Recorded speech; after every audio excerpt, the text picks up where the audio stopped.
Namaskar everyone. So in the previous video we have discussed till question number 6 of exercise 1.1 grade 10 NCERT. So now in this video we'll discuss the seventh question. So without wasting the time, let us quickly start. So what basically this seventh question is telling us, ये question हमें एक hint भी दे रहा है कि इस first chapter से हमारे पास जो हमने LCM HCF के कंसेप्ट अभी तक पढ़े हैं उनसे रिलेटेड वर्ड प्रॉब्लम्स भी आती है और हमें इस सेवंथ क्वेश्चन को देख के यही सीखना है कि हमें कहाँ HCF यूज करना है, कहाँ LCM यूज करना है। तो let us quickly read this question. देखो इस क्वेश्चन में क्या बोल रहा है, ये एक सर्कुलर पाथ है, यानी एक हमारे पास सर्कल है या एक सर्कुलर पाथ बोल लो या एक सर्कुलर रोड बोल लो या सर्कुलर पाथ बोल लो, है ना। एक स्पोर्ट्स फील्ड के अलाउंड अराउंड एक सर्कुलर पाथ है जिसके अंदर there is one girl Sonia, she takes 18 minutes to drive one complete round of the field. Fine.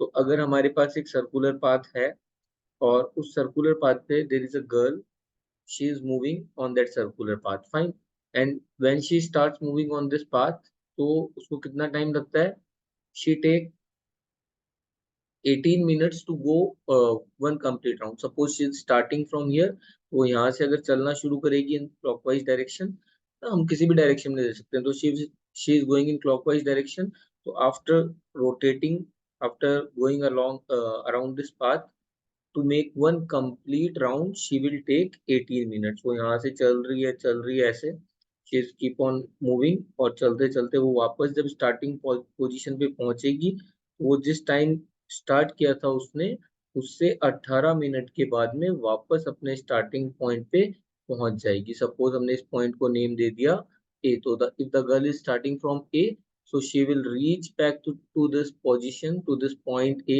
after 18 minutes of when she has started। तो ये पहली चीज हमें गिवन है।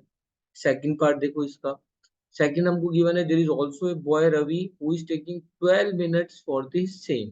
अगर रवि भी इसी ए पॉइंट से शुरू कर रहा है और उसको भी वापस इसी ए पॉइंट पे पहुंचना है तो उसको इस ए पॉइंट पे पहुंचने में कितना टाइम लगेगा, he will take, this Ravi will take 12 minutes again to reach at this point back।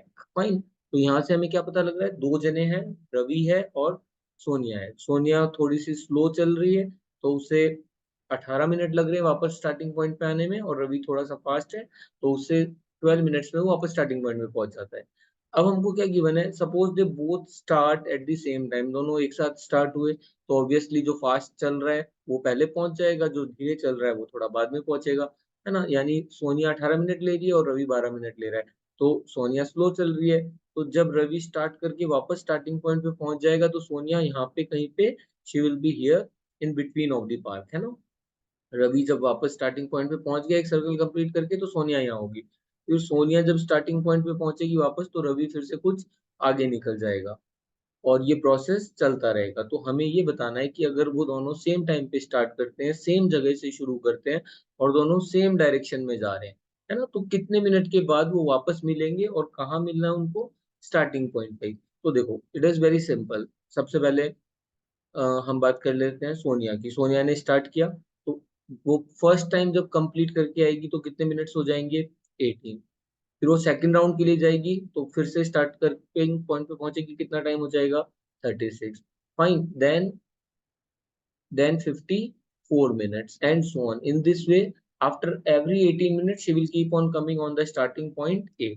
और अगर हम बात करते हैं रवि की तो वो सबसे पहले फर्स्ट राउंड कंप्लीट करके आएगा तो 12 मिनट्स पे पहुंचेगा, फिर 24 मिनट्स पे पहुंचेगा, फिर 36 मिनट्स पे पहुंचेगा एंड सो ऑन। तो देखो मैंने जो ये दो बातें लिखी इनको देख के हमें क्लियर हो रहा है कि जब 36 मिनट होगा उनके स्टार्ट करने के बाद में तो वो दोनों वापस कहाँ पे होंगे, they both will be on the starting point. और एक तरीके से हमने क्या किया है, हमने मल्टीपल्स लिए, 18 के मल्टीपल्स लिए और फिर हमने 12 के मल्टीपल्स लिए और फिर इन दोनों में जो सबसे पहले कॉमन मल्टीपल आ रहा था उसे हमने लिख लिया। तो वो क्या होता है, द लीस्ट कॉमन मल्टीपल, मतलब that is the LCM. Fine. तो इस क्वेश्चन को देख के हमें क्या पता लग रहा है कि इस क्वेश्चन में हमें क्या कैलकुलेट करना है, we have to calculate the LCM of these two times. तो इट इज वेरी सिंपल। हम इसकी लैंग्वेज में अगर आप चाहो तो लिखना चाहो तो लिख सकते हो, time taken by Sonia, time taken by Sonia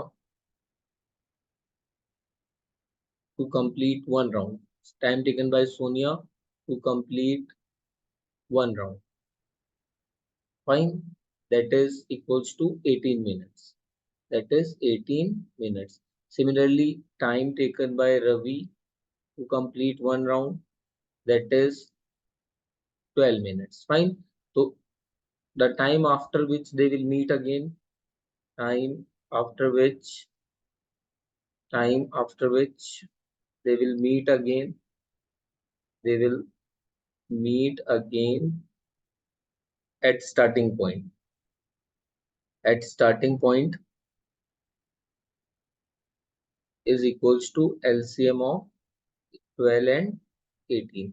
तो मुझे लगता है आपको ये भी समझ में आ रहा होगा कि हम एलसीएम क्यों ले रहे हैं, क्योंकि मैंने इससे पहले एक्सप्लेन किया आपको कि हमको क्या करना है, या तो 18 के मल्टीपल्स में वो टाइम होगा या फिर 12 के मल्टीपल्स में टाइम होगा, और हमें निकालना है कि सबसे पहले वो कब मिलेंगे वापस। तो सबसे पहले 18 का मल्टीपल और 12 का मल्टीपल जो कॉमन है दोनों का, वो कौन सा है, that is the LCM of 12 and 18, that is 36। हम एलसीएम कैलकुलेट भी करना चाहें तो कैलकुलेट कर सकते हैं। हम उसको फटाफट से कैलकुलेट कर लेते हैं यहाँ पे। From here I am raising this. So now what is the LCM, let us quickly calculate. हमने वैसे तो डायरेक्टली देख ही लिया है, फिर भी just for a formality kind of thing we can see this 12,18 कैसे निकालते हो। अगर किसी को नहीं पता है तो पहले वाले वीडियोस देख लो, या फिर अभी हम जल्दी से इसको एक बार देख लेते हैं। तो हमने दोनों नंबर्स को साथ में लिखा, प्राइम फैक्टराइजेशन करेंगे। 2 6 टाइम्स 12, 2 9 टाइम्स 18, अभी भी 6 2 से डिवाइड होता है, 2 3 times 6, then 9 here, then 3 1 time 3, 3 3 times 9 and 3 1 time 3। तो ये हो गया हमारा प्राइम फैक्टराइजेशन। तो एलसीएम कितना हो गया, LCM of 12 and 18 is 2 into 2 into 3 into 3, that is 2 into 2 4 and 3 into 3 9, so 9 into 4 is 36। तो मतलब ये कितनी देर के बाद में मिलने वाले हैं, 36 मिनट्स के बाद में। After they start, after that after 36 minutes they will again meet at the starting point। तो I hope this is clear to everyone।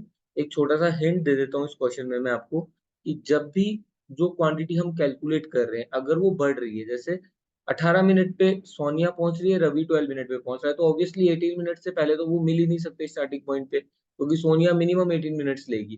तो हमारा जो आंसर आने वाला है वो 18 मिनट्स या उससे बड़ा आएगा, मतलब हमारी वैल्यूज इंक्रीज हो रही है। तो जब हमारी वैल्यूज इंक्रीज हो रही होती हैं तो जनरली उन क्वेश्चंस में हम एलसीएम निकालते हैं, और जहां हमारी वैल्यूज डिक्रीज हो रही होती हैं वहां हम एचसीएफ निकालते हैं। So I hope you understood the question.